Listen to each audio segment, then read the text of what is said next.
नमस्कार, तहलका न्यूज के सेशन में आपका स्वागत है। मैं हूं विनय ज्ञानचंद। प्रधानमंत्री आवास को लेकर आज कल से जिलाधिकारी मऊ प्रवीण मिश्र काफी एक्टिव नजर है। अभी सीडीओ यहाँ पर एक बहुत बड़ी एक प्रेस मीटिंग की है और उन्होंने प्रधानमंत्री आवास को लेकर कुछ पात्रता अपात्रता सूचियों की कुछ लिस्ट जारी की है।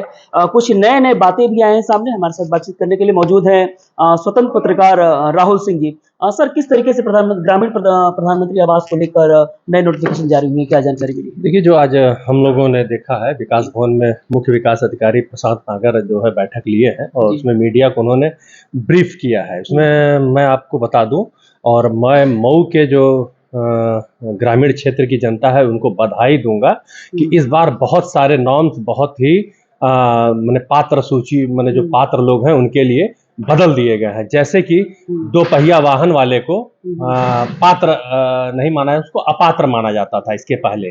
टेलीफोन तो अमूमन किसी के घर में नहीं था, लेकिन दो पहिया वाहन हर व्यक्ति, चाहे वो गरीब हो अमीर हो, सेकेंड हैंड ही खरीद लेता था, लेकिन वो उसके पास दो पहिया वाहन था।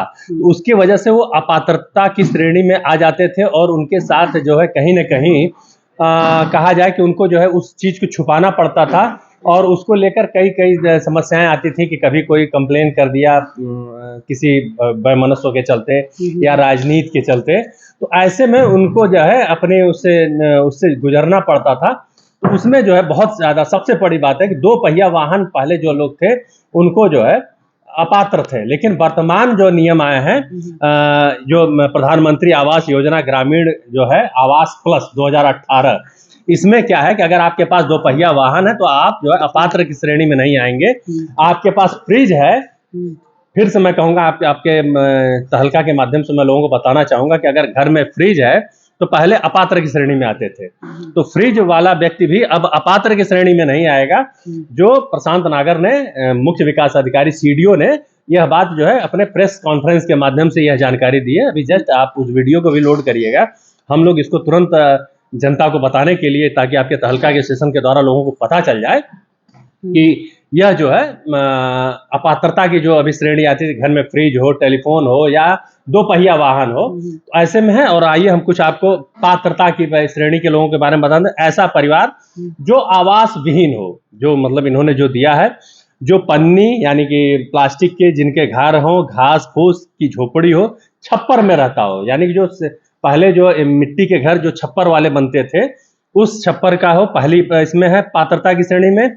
दूसरा है, तीसरा यह है जिसका घर एक मने कमरा कच्चा हो, छत और दीवारें दोनों कच्ची हो, मने एक कच्चा कमरा हो और उसमें छत और उसकी दीवार सब कच्ची हो, जैसे यानी खपड़ेल का मकान हो, बांस का मकान हो जो बना होता है, जो पुराने बहुत अक्सर अभी भी अमूमन हम लोग शहरों में हैं तो नहीं देखने को मिल रहा है, लेकिन गांव में अभी भी है।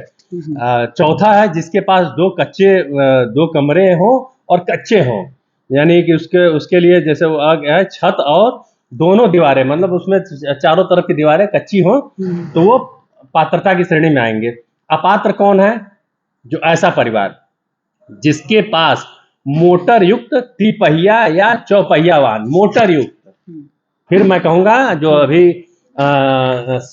सीडीओ ने बताया है प्रशांत नागर ने, जिसके पास मोटर युक्त तिपहिया वाहन, यानी कि ठेला नहीं चलेगा, रिक्शा नहीं होगा, तिपहिया में ये भी आते हैं ठेला, यानी कि मोटर युक्त में जो कि आपके पास जैसे कि आपके पास ई रिक्शा है या ऑटो है जिस पेट्रोल से चलने वाला, डीजल से चलने वाला।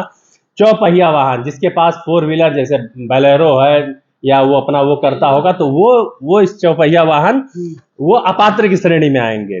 दूसरा इसमें है जो यंत्रीकृत यानी तिपहिया चौपहिया वाहन कृषि यंत्र धारक है, यानी कि अगर आप ट्रैक्टर भी रखे हुए हैं तो आप इसमें अपात्र के श्रेणी में आएंगे, कृषि यंत्र धारक। फिर मैं आपको बता दूं कि अगर आपके पास ट्रैक्टर है, बहुत मैं क्लियर बता रहा हूं तहलका के माध्यम से, एक चीज आपको बहुत क्लियर बता दे रहा हूं कि यांत्रिक तिपहिया यानी कि जो हम लोगों ने अभी बात किया था जिसमें कि जिसको पेट्रोल और डीजल और उससे चलने वाला, ठीक है, चौपहिया कृषि यंत्र धारक, यानी कि जिसमें कि आपका ट्रैक्टर है और उससे संबंधित जो भी वो वाहन है, मशीनें हैं, वो इसमें अपात्रता की श्रेणी में आएंगे।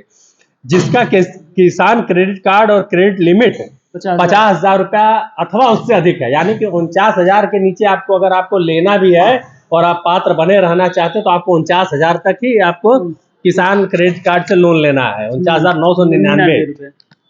49,999 अगर आप लेते हैं तभी आप इसके पात्र हैं। अगर नहीं तो आप 50,000 और उससे ऊपर आपने ले लिया तो अपात्र की श्रेणी में आ जाएंगे।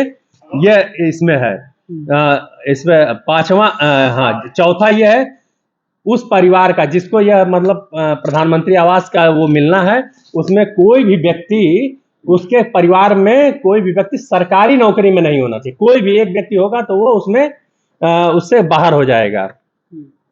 पांचवा, जिसका स्वयं या स्वयं शासकीय पंजीकृत या गैर कृषि उद्यम हो, मतलब उसका खुद का अगर कोई पंजीकृत उद्यम हो जिसमें वो आयकर देता हो और उसमें या कृषि से मतलब संबंधित उद्यम हो, उद्यमी यानी कि अर्थात मतलब अच्छा खासा उसका व्यवसाय हो जिसमें कि लाखों का टर्नओवर हो, तो वो उसमें इसके लिए अपात्र हैं। जिसके किसी सदस्य की आय 15,000 रुपये प्रति माह से अधिक, 15,000 यानी 14,999 अगर है तो आप अपात्र नहीं है, आप पात्र हैं। और अगर 14,999 में 1 रुपया जुड़ गया और 15,000 हो गया और उसके ऊपर अगर कोई है तो आप इसके लिए अपात्र हैं, इसके लिए आप पात्र नहीं हैं। उन्होंने इस 15,000 वाले में डेफिनेशन में उन्होंने एक बात मूल कही है, या तो आप सरकारी नौकरी कर रहे हो या फिर ऐसे किसी सरकारी संस्थान में आउटसोर्सिंग से अगर आप नौकरी कर रहे हैं जिसका कोई रिकॉर्ड है तो आप 15,000 की लिमिट में आएंगे, अदरवाइज आप 15,000 की लिमिट में फिर नहीं आते हैं। लेकिन जैसे कि अब लगभग प्राइवेट सेक्टर भी ऐसा है विनय जी, मैं आपको बता दूं कि वो आपके खाते में पैसा देता है तो वो आप रिकॉर्ड में हैं। 15,000 से ऊपर अगर आपको मिलता है तो आप रिकॉर्ड में हैं, तो वो इसके हिसाब से वो उसके लिए अन्य उस पर देखा जाएगा। लेकिन अभी जो इसमें जो मेन उसमें मूल बिंदु है उस पर हम लोग चर्चा कर रहे हैं जी। सातवां, जो आयकर दाता है, मैंने पहले बता दिया कि आयकर दाता है तो उसके लिए भी आपको आप इसके लिए अपात्र हैं। जो व्यवसायिक करदाता यानी आप अपना व्यवसाय कर रहे हैं, जीएसटी दे रहे हैं, आपका टर्नओवर अच्छा है तो आप इसके लिए अपात्र हैं। 9वां, जिसके स्वामित्व में 2.5 एकड़ अथवा सिंचित भूमि है, ठीक है, 2.5 एकड़ सिंचित भूमि यानी सिंचाई वाली भूमि है, 2.5 एकड़ तो आप इसके लिए अपात्र हैं। और जिसके पास स्वामित्व में मतलब जिसका खुद मालिक हो और 5 एकड़ अथवा उससे अधिक असिंचित भूमि है, यानी कि अगर आपके पास मैंने भूमि 5 एकड़ से अधिक, 5 एकड़ या 5 एकड़ से अधिक है और असिंचित यानी कि आपके ऊसर बंजर बांगड़ भी बहुत सारे लोगों के नाम पे है जो खेती नहीं कर रहे हैं लेकिन उनके है, लेकिन वो लोग इसके लिए पात्र नहीं होंगे। तो ये जो है अगर देखा जाए तो ग्रामीण क्षेत्र के लिए एक नया जो सरकार ने जो स्कीम लाया है ये बहुत ही अच्छा है। और 2 पहिया वाहन और उससे जुड़े हुए फ्रिज घर में रहने वाले अपात्र श्रेणी में उनके साथ किसी तरह का कोई शोषण नहीं हो सकेगा, उनसे वसूली नहीं हो सकेगी। ग्रामीण लोगों से जिस तरह से लोग पहले इस तरह से शोषण कर लिया करते थे और वो बताने के नाम पे या छिपाने के नाम पे, तो अब इस तरह से नहीं होगा। तो आपको बधाई हो मऊ की जनता को, आप जो है 2 पहिया वाहन और फ्रिज रखने वाले लोग अब ग्रामीण प्रधानमंत्री ग्रामीण आवास योजना के लाभार्थी हो जाएंगे। एक खास बात इसमें मैं आपको बताना चाहूंगा सर, आपने शायद ध्यान नहीं दिया है, इसमें उन्होंने ये बात जरूर कही है कि जो सर्वे होगा वो सर्वे जल्दी शुरू होगा और जो सर्वेयर होंगे वो गांव के सेक्रेटरी होंगे। इसलिए आपको अपने सेक्रेटरी से आपको अभी तक अपना संबंध अभी से आप स्थापित करना शुरू कर दीजिए। आपके जो फॉर्म है उसको फिलअप करवाइए और ताकि ये जो प्रोसेस है आपका जल्द से प्रोसेस में, क्योंकि ये कहीं ना कहीं ये नागरिक उत्थान के लिए इसको काफी अपग्रेड करके लॉन्च किया गया है। देखिए ये ऐप के माध्यम से हो रहा है। तो ऐप में तो सबसे पहले आप अपने स्थानीय जो है जन सेवा केंद्र जो सरकारी हैं या जो भी हो, या आदमी खुद भी अपने मोबाइल से इसे चाहे तो इसे भर सकता है। ऐप के माध्यम से आप भर दीजिए और जब सेक्रेटरी के पास सूचना जाएगी, जो उसमें जो डॉक्यूमेंट मांगे गए सेक्रेटरी के पास सूचना जाएगी तो सेक्रेटरी उससे जाके मौके पर भौतिक सत्यापन कर लेगा और सत्यापन करने के पश्चात जो है जल्द से जल्द लोगों के खाते में पैसा और वो देने की प्रक्रिया शुरू हो जाएगी। बात जब ग्रामीण और सेक्रेटरी पे आती है तो सर कहीं ना कहीं भ्रष्टाचार को भी एक बढ़ावा मिलता है, देखने को अमूमन हम लोग को मिल ही जाता है। तो क्या लगता है अगर किस प्रकार का सेक्रेटरी या ग्राम प्रधान का भ्रष्टाचार कर रहे हैं तो उसके लिए उनको कहाँ जाना चाहिए, किस तरीके से? देखिए मुख्य विकास अधिकारी प्रशांत नागर हैं जिनके पास आप पहुंचिए और अपनी बात रखिए और बताइए अगर किसी तरह की कोई दिक्कत हो। जिलाधिकारी का कार्यालय एकदम गेट खुला रहता है, आप उनसे आप बात करिए, कोई दिक्कत नहीं है। आप पात्र हैं तो आप निर्भीक होके अपना फॉर्म